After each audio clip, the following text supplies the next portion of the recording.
Prazer, eu sou César Augusto Sibila, eu sou aluno do terceiro semestre de Ciência de Dados e Inteligência Artificial na Pontifícia Universidade Católica e eu vim aqui comentar sobre o meu trabalho de semestre, que se baseia no problema do caixeiro viajante. O problema do caixeiro viajante é um problema clássico que tenta determinar a menor rota para percorrer uma série de cidades, onde você termina sempre retornando para a cidade de origem. As cidades são representadas pelos módulos ou nodes, que são essas bolinhas aqui com números, e as distâncias, que são essas linhas com números. Ele, à primeira vista, parece um problema bem simples, quando você olha, consegue ser resolvido de cabeça com facilidade, mas conforme você vai aumentando o número de cidades ou de módulos, ele se torna extremamente complicado, porque ele sofre do problema de explosão combinatória, com crescimento na ordem de n fatorial. Se você já souber onde você vai começar, n-1 fatorial, mas ainda assim um crescimento estúpido de rápido. Existem dois tipos de solução para esse problema, que são as soluções exatas, que chegam de fato na resposta mais eficiente, e as heurísticas, que chegam numa resposta considerada boa o suficiente. Os solvers exatos, eles tiram as soluções verdadeiras, costumam ter uma lógica clara para resolver o problema, e o custo de processamento deles também é bem alto, porque como você tem que considerar que o crescimento é n fatorial, o processamento tem que ir acompanhando para garantir que a resposta está certa. Alguns exemplos são a força bruta, ou brute force, programação dinâmica e branching branch. Os solvers heurísticos, eles tentam chegar a uma solução aproximada, eles costumam ter um nível de abstração pouco maior, ou seja, como eles têm que ser uma ideia, têm que resolver de alguma maneira alternativa para de fato ter resultados satisfatórios, costuma ter uma lógica um tanto complicada por trás dos algoritmos. Porém, o custo de processamento deles é menor, o que é bem positivo. Em suma, tem três jeitos de você computar o problema do caixeiro viajante: o jeito certo, o jeito errado e o jeito heurístico, que não vai te dar a resposta certa, só que é mais rápido. Pelo professor Lee, ele nos liberou um arquivo JSON com a posição geográfica de 645 municípios de São Paulo para a gente resolver o problema, tentar resolver. E também pediu, como uma das propostas era fazer a mesma coisa, só que numa lista de 20 municípios. Os 20 municípios que eu escolhi foram esses. Ah, escolhi eles para ter uma boa distribuição entre norte, sul, leste e oeste, de tal maneira que o programa fizesse algo mais fácil de ver, porque nós usamos distância em linha reta, e dessa maneira fica com a clara impressão de quando você está sendo ineficiente com o seu programa pelos cruzamentos que vão ocorrer. Os algoritmos que eu usei à primeira vista foram o vizinho mais próximo, ou nearest neighbor, que sempre escolhe o módulo, ou município no caso, mais próximo de você. Ele é bem rápido, porque ele só tem que computar se a cidade já foi visitada e se ela é a cidade mais próxima de fato, e daí ele escolhe essa. Ele consegue chegar em respostas muito boas para sistemas pequenos, de uma, duas, três, quatro, cinco, seis, até 7 municípios, costuma ter, de fato, respostas muito boas, mas mais que isso, ele costuma ir piorando gradativamente. O... Ele é um algoritmo determinístico, então ele sempre vai dar o mesmo valor, dado que a cidade mais próxima é sempre a mesma.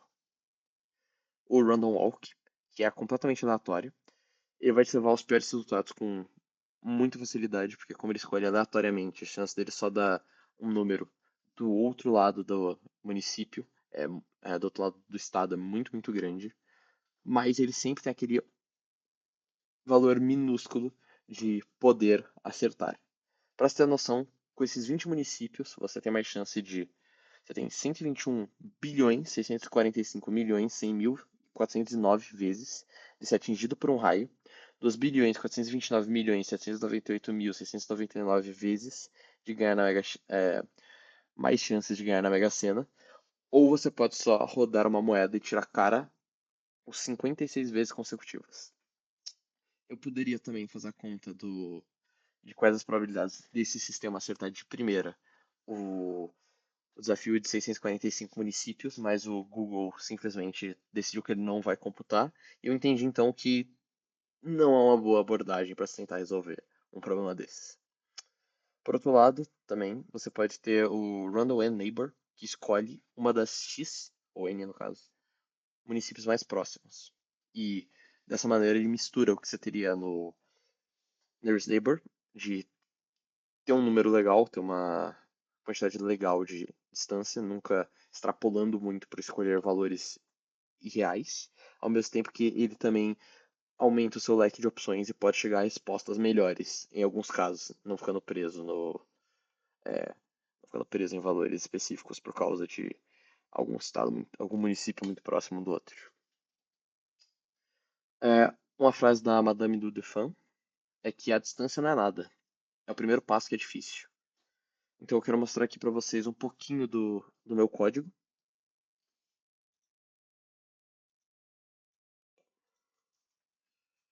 A primeira coisa que a gente fez foi, de fato, obviamente pegar as bibliotecas, mas a primeira coisa que a gente fez foi tentar transformar os valores que estavam no JSON que o professor disponibilizou em uma matriz de distância.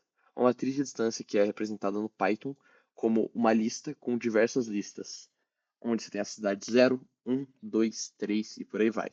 No nosso exemplo, que eram 20 municípios, a primeira seria Americana, Araraquara, Barretos, por aí vai indo. E daí ele falaria a distância desse município até o município Z. A gente teria que limpar, né? Porque tinha todos 645 municípios nessa primeira versão que o professor passou. E eu limpei usando esse código aqui. Ele cria uma lista vazia. E para cada item em municípios, ele adiciona uma lista vazia dentro dessa lista vazia. Dessa maneira, criando uma matriz. E daí, para cada. Usando iterrows, ele vai passando por esse data frame filtrado e vai checando a distância, a origem, que é o lugar que você está, o destino e a distância. Enquanto a origem for o mesmo município, ele vai adicionando outros destinos e as suas distâncias. Uma vez que a origem não é mais o estado atual, ele passa para a próxima lista. Ele faz isso 20 vezes, porque você tem 20 municípios, e depois ele salva tudo numa lista chamada lista.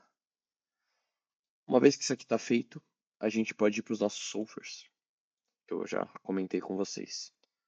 A gente tem aqui o Nearest Neighbor, onde ele cria uma lista com todos os nodes que não foram visitados, um para cada um.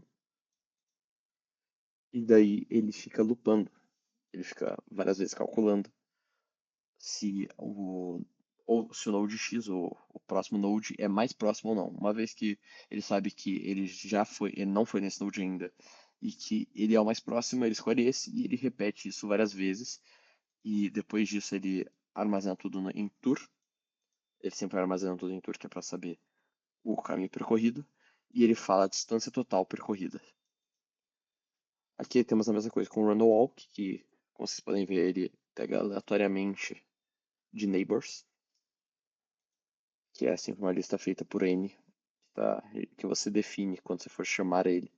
Se você for chamar a função, ele repete isso até acabar as cidades. Aliás, perdão, esse era o random walk.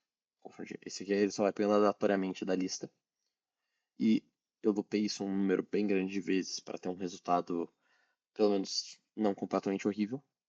E aqui o random n neighbor, aqui sim você tem que definir o n para poder, onde ele vai sempre checando essa lista de n mais próximos que você mesmo define quando você chama a função.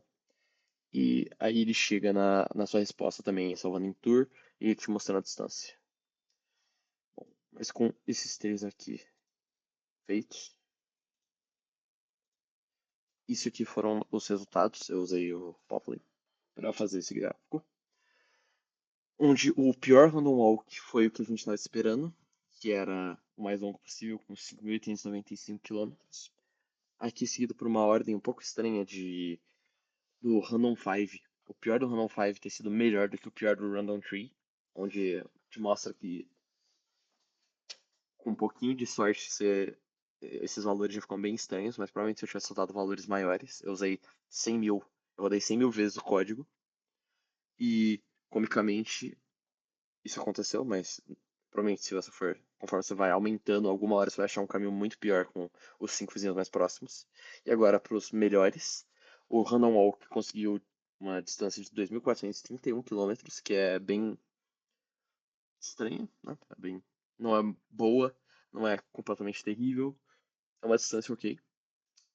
O Random Five Neighbors teve depois, conseguiu uma distância de 2.017 quilômetros, que é já uma distância mais legal. O Nearest Neighbor, que costuma ser um bom algoritmo, na casa dos 20 ele não costuma ser tão ruim. Ele conseguiu 1941, mas o Randall Tree Neighbors conseguiu o melhor resultado com 1814. Para fim de visualização de o que seria um algoritmo ruim, um trajeto ruim, como nós estamos usando um caminho em linhas retas, isso aqui não é uma plotagem exatamente perfeita das posições, é apenas uma representação gráfica das distâncias. Conforme, quanto mais vezes os caminhos se cruzam, mais ineficiente ele consegue ser, porque ele está sempre indo para lados opostos. Mas por que eu escolhi pelos caminhos heurísticos e não pelo caminho da força bruta, por exemplo? A heurística é um desafio interessante. Ela testa os métodos checados que eu aprendi nesse semestre na faculdade, o que é sempre legal poder trabalhar e checar na prática o que eu já aprendi. E o tempo que ele gasta é, obviamente, muito menor, então foi uma escolha fácil para mim. Quanto aos algoritmos que eu escolhi para resolver os demais problemas, do 345 municípios, além dos que eu já falei, do Random Walk, Nearest Neighbor e Random Neighbors, eu também escolhi o Lean Cunningham, Record to Record, ou R2R, e Simulated Enemy, ou Tempera Simulada. Esses três algoritmos que eu falei agora, eles foram pegados de uma biblioteca chamada TSP Solver, que foi feita pelo Felipe Goulart e Luan Leonardo. O Felipe Goulart, que é da Universidade de Minas Gerais, e o Luan Leonardo, que é da Universidade Federal do Amazonas, com também a contribuição em um dos solvers de Tobias Frick, que trabalha em Cypher Lab, que é um dos maiores laboratórios de biotecnologia em larga escala do mundo. Falando do Lean Cunningham, ele se baseia em 6 etapas, que é a inicialização, que é gerar uma resposta, uma solução inicial. O K-Opt Move, que se baseia em você mudar X arestas da sua solução, e assim ele vai mudando. Você pode escolher geralmente quantas arestas você vai mudar, se vai ser uma, duas, três, por aí vai. A busca local, que é você testar outras soluções localmente que também resolvam que cheguem a uma resposta melhor ou pior. A extensão dos movimentos, que é depois que ele encontra uma solução melhor, ele tenta aumentar o valor do K para explorar algoritmos mais diferenciados ainda, para tentar chegar numa resposta melhor. A inicialização, que é tentar repetir várias soluções iniciais diferentes para ver se ele chega em alguma solução diferente. E os ciclos de conexões, que é usado para você rodar várias vezes, iterar várias vezes, basicamente. O Record to Record funciona também com a mesma inicialização. Ele chega numa solução inicial. Depois a perturbação, que é aplicar uma pequena mudança em algum lugar. Depois a avaliação, que é ver se essa mudança, essa perturbação que acabou de ser feita, de fato foi uma boa mudança ou uma mudança pior. O critério de aceitação relativa, que se a nova solução não for melhor do que a atual, às vezes ela ainda pode ser aceita, de tal maneira que ele não fique num ótimo local dizendo, não, isso aqui tá bom o suficiente, então vou me manter aqui. Isso gera caminhos melhores a longo prazo, caso tenha algum caminho muito específico para grandes números de modos. A atualização, que é o mudar o seu record, né? Que é salvar a melhor solução até agora, e a iteração, que é quantas vezes você vai rodar isso, que pode ser por tempo ou por número de iterações. A têmpera simulada ou Simulated Annealing, que é o terceiro método, se baseia também na inicialização, a perturbação, que ele faz a mesma coisa, ele gera uma solução e modifica, a avaliação, que é ver se essa nova solução é melhor ou pior do que a solução anterior, o critério de aceitação probabilística, que também com o record to record funciona da mesma maneira, que ele pode ou não aceitar, porém, em no algoritmo de têmpera simulada, essa aceitação, no lugar de ser aleatória, basicamente aleatória, ela vai diminuindo quão diferente ela pode ser conforme o critério de calor. Quanto mais quente, mais diferente ele costuma aceitar uma solução. Quanto menos quente, menos ele. Quanto mais frio, né? Menos diferente a solução pode ser. Menos, por exemplo, maior. Tá? Menor ela tem que ser, a diferença entre ela e a atual. E o critério de parada, que é quando bater algum número, um número de iterações ou um número de tempo. Nesse mesmo algoritmo de 20 municípios, tanto o Lin Kernighan não conseguiu uma resposta tão boa quanto os três aleatórios, mas o Simulated Annealing e o Record to Record chegaram no que deve ser, basicamente, um melhor cenário possível de 1.714 quilômetros. Agora, partindo para os 645 municípios, tendo uma explosão combinatória, usando esses mesmos algoritmos. Eles todos foram retirados da biblioteca que eu já comentei. Teve uma diferença muito gritante agora entre os aleatórios, entre o Random Best e o Random Worst, para todo o resto. Porque mesmo que eu rodasse milhões de vezes, o melhor que você pode conseguir aleatoriamente, a chance é muito pequena. Obviamente, tem a chance de eu pegar um valor ainda melhor do que todos esses, mas não é o suficiente. Você consegue ver que ele passou de 192 mil quilômetros, que isso é tipo a distância para você ir e voltar daqui, São Paulo, até a China, 5 vezes. Um pouquinho mais, talvez. E os únicos que valem a pena ser analisados são os demais, que não são o random. É, o... Abaixo dos 20 mil, falando só, por acaso aqui dessa vez o Random 5 Best foi pior do que o Random 3 Worst, que é bem interessante de ver. E quando você tem muitos municípios, a chance de você pegar um caminho oposto é muito maior e o número de combinações atrapalha muito. Mas bom, o Random 3 Worst e o Random 3 Best teve uma diferencinha. O Lin Kernighan dessa vez conseguiu um valor bem competitivo. O Nearest Neighbor teve um valor ainda assim melhor que o Lin Kernighan, por uma pequena margem. O Record to Record também, uma pequena margem para o Nearest Neighbor, o que foi meio surpreendente. E o melhor método, o que rodou o melhor para mim, foi Simulated Annealing, o tempo para simulada, que conseguiu um valor de 12.190 km. Uma brincadeirinha aqui é sobre como que o pior caminho se parece, com diversos cruzamentos que fiz uma brincadeira dizendo que parece até um desenho de giz de cera de uma criança, que pega e vai ficar só rabiscando. E de fato parece um pouco. Enquanto o meu melhor trajeto foi esse daqui. E dá pra ver claramente que ele não é o melhor, ele ainda tem alguns cruzamentos que poderiam ser melhor. Mas foi uma resposta bem satisfatória. Um projeto bem divertido. Mas e agora? O que eu faço agora? Que eu já terminei o projeto, que eu aprendi muita coisa. Esse projeto ele me estimulou a ter uma ideia que eu pretendo começar a desenvolver agora que estou terminando meu período letivo, que se baseia num programa que calcula a menor rota para caminhões, e depois compara ela entre diversos caminhões em diversos municípios.